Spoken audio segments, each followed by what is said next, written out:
డబ్బు, అనారోగ్యం, ఉద్యోగం, వ్యాపారం, అప్పులతో బాధపడుతున్నారా? మీకోసమే లాంచ్ యువర్ ఫ్యూచర్ ప్రోగ్రామ్. అటువంటి విషయము. అంతకుముందు సీరియల్ యాక్ట్రెస్ అమ్మాయి పవిత్ర చనిపోవటము, దాని తర్వాత ఈయన చనిపోవటము, ఈ వరుస ఇన్సిడెంట్స్ ఏ విధంగా ఉన్నాయి అని అంటే వాళ్ళ కుటుంబంలో, దాని తర్వాత సమాజంలో రకరకాల కథనాన్ని వినాల్సిన పరిస్థితి వచ్చేసింది. సో అంటే మన పాయింట్ ఆఫ్ వ్యూ నుంచి చూసినప్పుడు చాలామంది ఎక్స్పెక్ట్ చేస్తారు మీరు ఏం చెప్తారు ఇటువంటి ఇన్సిడెంట్స్కి అని చెప్పేసి. సో దాన్ని బేస్ చేసుకుని అడుగుతున్నాను, మీరు చూసిన విధానాన్ని బట్టి యాక్చువల్గా జరిగింది ఏంటి, మనం ఏ కోణంలో నుంచి దీన్ని చూడాల్సినటువంటి అవసరం ఉందంటారు? ఒక మాట చెప్తాను నాగరాజ్, మన ఎపిసోడ్స్ స్టార్ట్ చేయటం మొదలు పెట్టినప్పుడు చాలామంది నవ్వారు. ఏం నవ్వారు? కుటుంబం గురించి ఎవడు ఆలోచిస్తాడండి, ఫ్యామిలీ గురించి ఎవడు మాట్లాడితే ఎవడింటాడండి, రిలేషన్షిప్ ఇప్పుడు ఎక్కడున్నాయండి, అదండి ఇదండి ఎవడు చూస్తాడండి అని. కానీ కొన్ని వేలు చేసాం మనం, కొన్ని వేల ఎపిసోడ్స్ కేవలం దేని మీద మాట్లాడడం? సంబంధాల మీద. ఏ సంబంధాల మీద? కుటుంబం యొక్క సంబంధాల మీద, వ్యక్తుల మధ్య ఉండేటటువంటి అనుబంధాల మీద, ఆత్మీయతల మీద, వాళ్ళ కుటుంబం పట్ల ఉండే బాధ్యతల గురించి మనం కొన్ని వేల ఎపిసోడ్స్ మనం మాట్లాడాం. ఎవరు ఎన్ని మాట్లాడినా మనం మాత్రం ఆపను లేదు, వాటిల్ని ఎవరు వ్యతిరేకించినా కూడా మనం భయపడను లేదు. కానీ ఇవాళ ఈ రోజు ఎవడెత్తుకోవాలన్నా కూడా అది ఒక డిక్షనరీ కింద ఉండిపోయినాయి ఆ టాపిక్స్ అన్ని. ఇవాళ ఆ తర్వాత కూడా చాలా మంది సైకాలజిస్టులు, సైకియాట్రిస్టులు కూడా కుటుంబ బంధాల గురించి మాట్లాడడం అనేది మనం చాలా మందిని చూసాం. అయ్యో పుట్టుకొచ్చారు, దానికి నేనే లైవ్ ఎగ్జాంపుల్స్ చాలా చెప్పొచ్చు, అంటే ఇది సందర్భం కాదు కానీ చెప్తున్నాను. ఎగ్జాక్ట్లీ.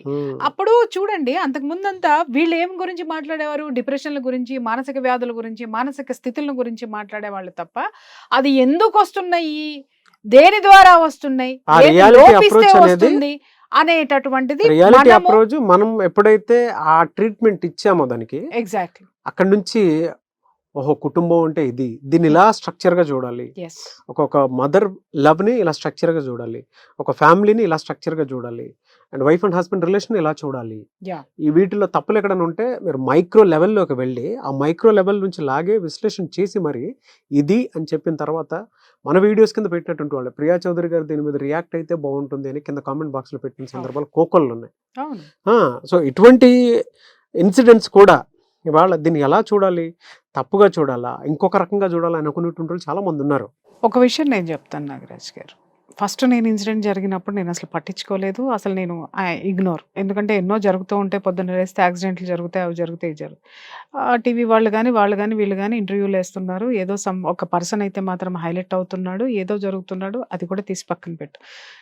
కానీ సడన్గా ఇవాళ సూసైడ్ అనేటటువంటి ఒక థాట్ ఒక్కసారి మనుషులందరినీ ఒక్కసారి అయోమయానికి గురి చేసింది.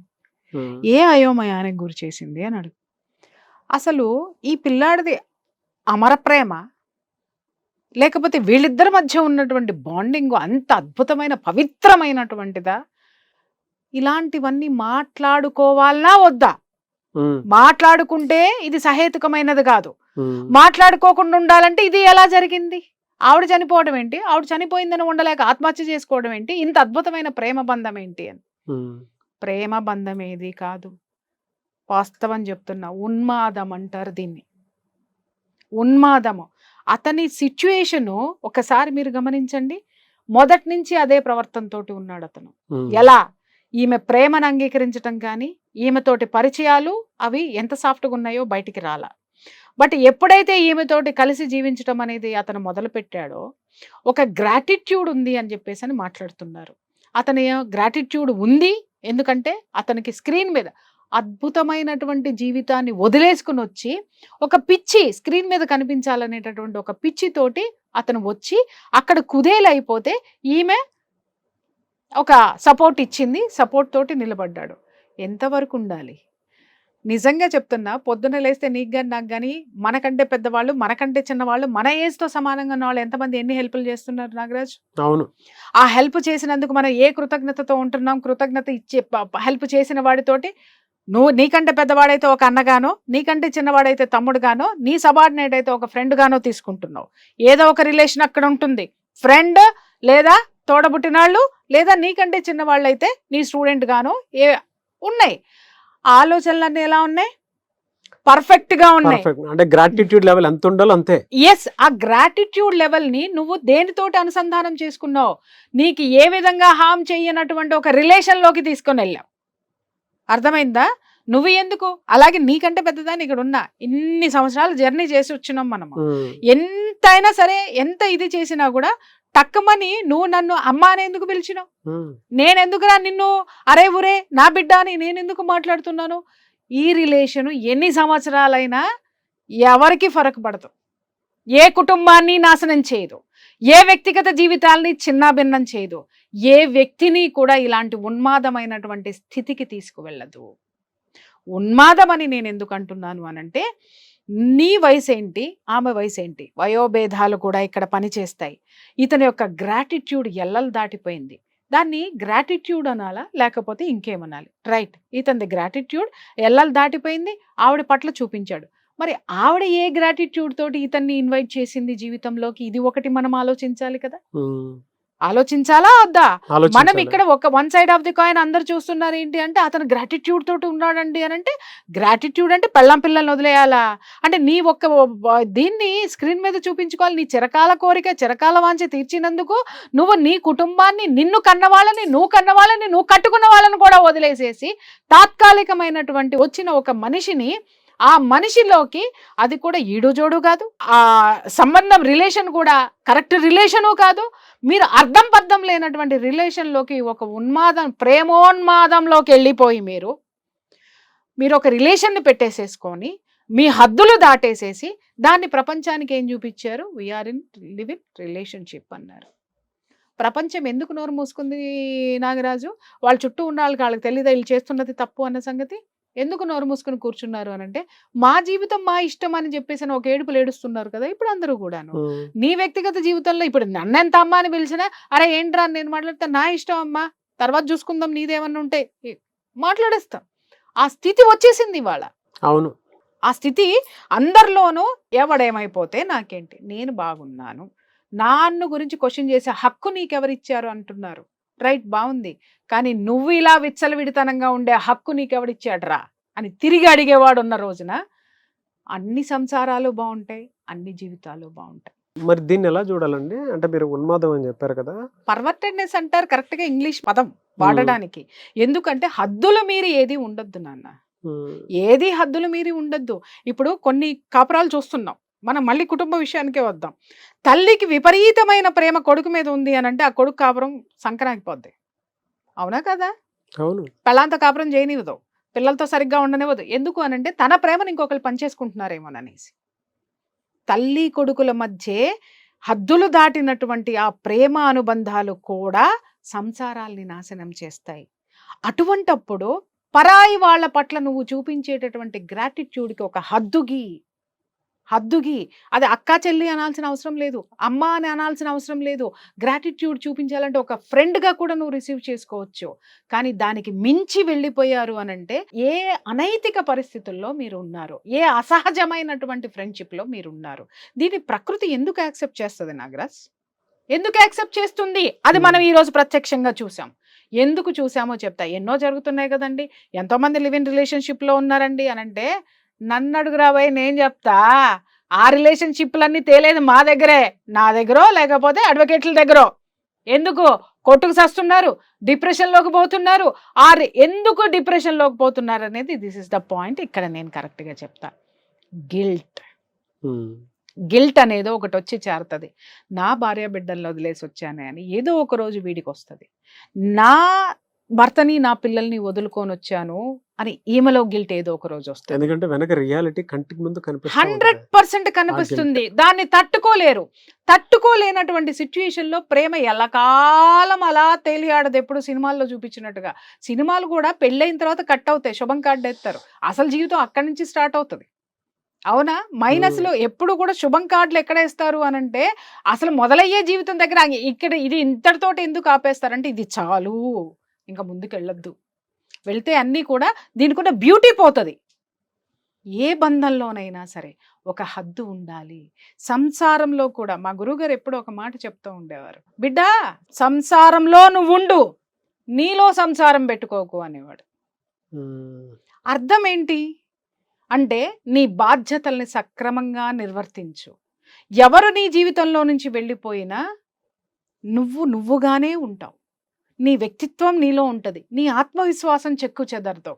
నీ జీవితాన్ని నువ్వు హ్యాపీగా లీడ్ చేసేయగలుగుతావు. అదే నీలో సంసారం ఉందనుకో, నీ భార్య మాటినట్లేదు, నీ భార్య ఏంటో, నీ తల్లేవో, నీ తల్లి మీద ఎక్కువ ప్రేమ పెంచుకున్నావు, నిన్ను తప్ప నీ తమ్ముడినో చెల్లినో చూస్తుంది, బాధేగా. అలాగే నీ భార్యను ఎక్కువ ప్రేమిస్తున్నావు, నిన్ను తప్ప వాళ్ళ అమ్మ నాన్న ఎక్కువ చూస్తుంది, బాధేగా. నీ పిల్లల్ని బాగా చూస్తున్నావు, వాళ్ళకేం కావాలో నీ నుంచి అన్ని తీసుకున్నారు, కానీ వాళ్ళకి ఏది నచ్చితే అదే చేస్తున్నారు, బాధేగా. నీ బాధ్యతగా తండ్రిగా నువ్వేం చేయాలో అన్నీ ఇవ్వు, తల్లిగా నువ్వేం చేయాలో అది నువ్వు చెయ్యి, అలాగే కొడుకుగా నువ్వేం చేయాలో చెయ్యి, అన్నీ చెయ్యి. వాళ్ళు నీ మాట వినలేదనుకో, నీకొక రియాలిటీ వస్తుంది, వాళ్ళని ఎంతవరకు నువ్వు కరెక్ట్ చెయ్యాలి. ఎప్పుడైతే బంధం నీలో ఉందో నువ్వు కరెక్ట్ చేయలేవు, వాళ్ళని కరెక్ట్ చేయలేవు. ఎందుకంటే ఏమన్నా అనుకుంటారేమో, ఏమన్నా ఫీల్ అవుతారేమో, ఎందుకంటే నీలో అది ఉంది, ఆ సున్నితత్వం ఉంది, ఆ దాని బ్రేక్లు వస్తూ ఉంటాయి అన్నమాట. దాన్ని ముందుకెళ్ళలేవు, జీవితం సజావుగా సాగదు. Be practical. ఇక్కడ ఇతంది నేను దీంతో ఎందుకు పోల్చానంటే, ఇతను అమ్మాయితోటి సరిహద్దులు దాటేసేసి బంధాలను వదిలేసుకుని వెళ్ళిపోయాడు. వెళ్ళిపోయిన తర్వాత మళ్ళీ తిరిగి ఇంటికి వచ్చిన తర్వాత, ఎప్పుడైనా తిరిగి ఇంటికి వచ్చాడు అని అంటే, అమ్మాయి ఇంటర్వ్యూ చూశాను, రాత్రి 12ంటికి కొట్టడం మొదలు పెడితే 5 వరకు కొట్టేవాడు అని. తనని తాను క్షమించుకోలేనటువంటి తత్వం అది.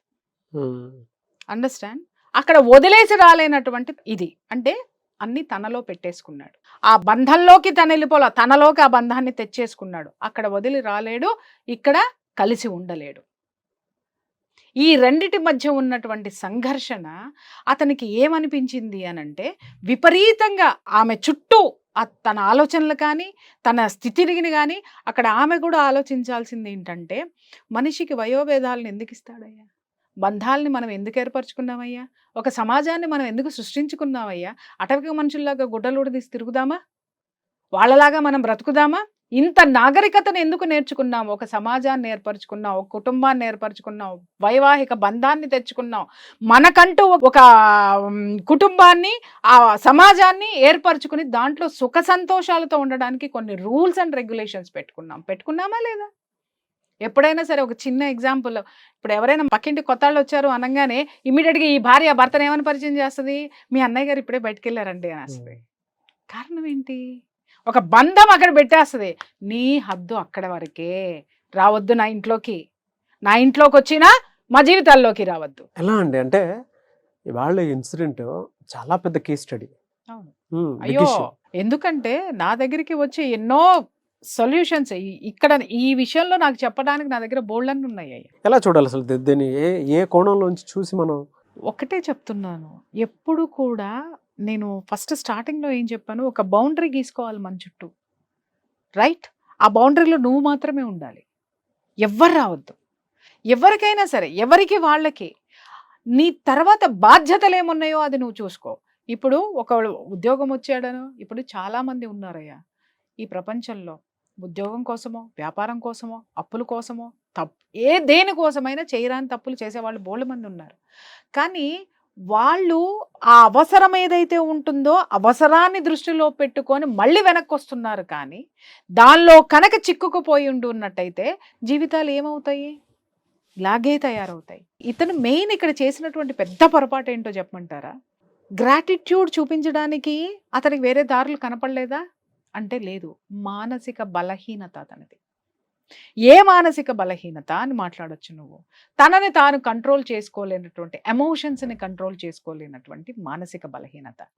గ్రాటిట్యూడ్ ఎమోషన్ని దాటి అది శారీరక ఎమోషన్లోకి వెళ్ళి, ఆ శారీరక ఎమోషన్ బలపడి యువతల కుటుంబాన్ని తెంచుకొని అక్కడికి వెళ్ళిన తర్వాత అక్కడ నుంచి అతను ఏం చేశాడు అంటే, ఇక్కడ ఉండేటటువంటి అపరాధ భావం అనేటటువంటి ఎమోషన్ నుంచి కూడా అతను బయటికి రాలేకపోయాడే.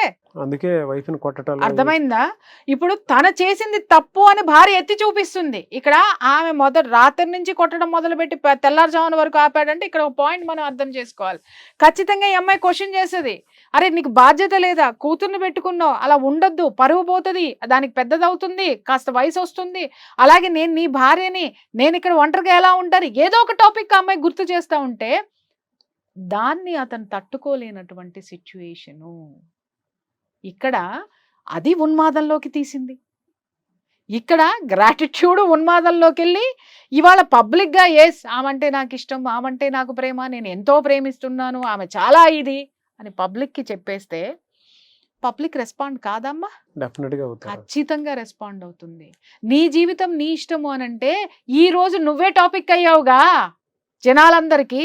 అది ఎవరిచ్చారు అధికారము? నువ్వివ్వలేదా? ఎందుకు ఇచ్చావు? ప్రతి విషయంలోనూ నువ్వు హద్దులు దాటావు కాబట్టి ఆ దాటినటువంటి హద్దులు చివరికి నిన్నే బలి తీసుకున్నాయి అనేటటువంటి వాస్తవాన్ని ఈరోజు అతన్ని గమనించే తీరాలి. అతను లేడు కాబట్టి ఎలా గమనిస్తాడు అని అనుకోకండి. అలాంటి వేలో ఉన్న చాలా మంది తమని తాను ప్రశ్నించుకోవాల్సినటువంటి అవసరం ఉంది. ఇది ప్రతి ఒక్కరికి పెద్ద క్వశ్చన్ మార్క్ అండి. చాలా మంది ఎలా మాట్లాడతారు ఉండాలి అనే దానికి. ఇక్కడ నేను ఒక విషయం నేను చెప్తా. బయటికి చాలా మంది మాట్లాడతారు, వీడియోల్లో కూడా చాలా మంది మాట్లాడతారు, కానీ ఒక్కటే మాట, ఎట్లా అయినా బ్రతుకుతాం, మాకు ఇది లేదా, మాకు అది లేదా, ఏదేదో క్వశ్చన్లు వేస్తూ ఉంటారు. సమాజానికి మేమెందుకు చూడాలి, మేమెందుకు పట్టించుకోవాలి, మేమెందుకు చెయ్యాలి అని మాట్లాడతారు. కానీ తిరిగి తిరిగి తిరిగి మళ్ళీ వీళ్ళు ఈ సమాజానికి సమాధానం చెప్పలేకే వాళ్ళ జీవితాలను అంతం చేసుకున్నటువంటి జీవితాలు కోకొల్లలు నాకు తెలుసు, మనందరికీ తెలుసు. వీళ్ళు సమాజంలో తల ఎత్తుకోలేక తిరిగి ఆ సమాజంలో ఉన్నటువంటి వాళ్ళ యొక్క ప్రపంచంలోకి రాలేక, వాళ్ళ యొక్క ప్రపంచం ఎక్కడుంది? సమాజంతో అనుసంధానమై ఉంది. క్వశ్చన్కి ఆన్సర్ ఇవ్వలేక ఈరోజు అతను సూసైడ్ ఎందుకు చేసుకున్నాడు చెప్పండి? ఆ అమ్మాయి చనిపోయిందని చేసుకోలేదండి, అతను డిక్లేర్ చేశాడు.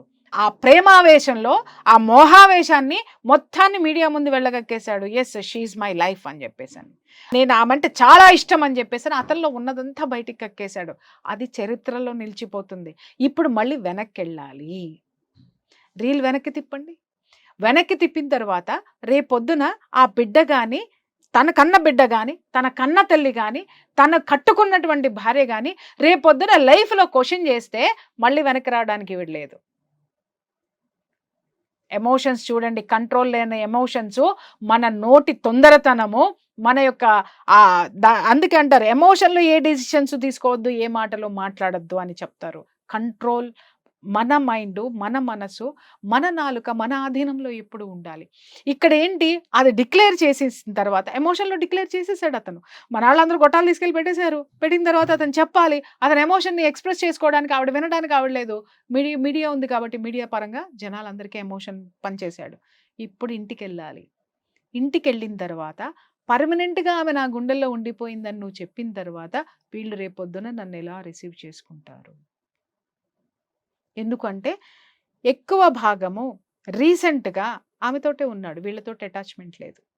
వీళ్ళ పట్ల అపరాధ భావం ఉంది తప్ప వీళ్ళ పట్ల ప్రేమ లేదు అతనిలో, వ్యామోహము. ఇక్కడ ఇంకొక విషయం చెప్తాను, ఇతనికి ఎవరి మీద ప్రేమ లేదు, తన మీద తనకే ప్రేమ లేదు. కాబట్టే ఎలా వంగాలో అలా వంగిపోయాడు, ఎక్కడ వంగాలో అక్కడ వంగిపోయాడు. వంగిపోయిన తర్వాత తనకు అస్తిత్వాన్ని కోల్పోయాడు. ఆ కోల్పోయినటువంటి అస్తిత్వాన్ని తిరిగి ఎలా తెచ్చుకోవాలి అనడానికి తన మస్తిష్కం పని చేయలేదు. కాబట్టి అతను ఈరోజు ఈ పని చేశాడు. సుమన్ టీవీలో మీ పర్సనల్ అండ్ బిజినెస్ ప్రమోషన్స్ కోసం కింది నెంబర్కి కాంటాక్ట్ చేయండి.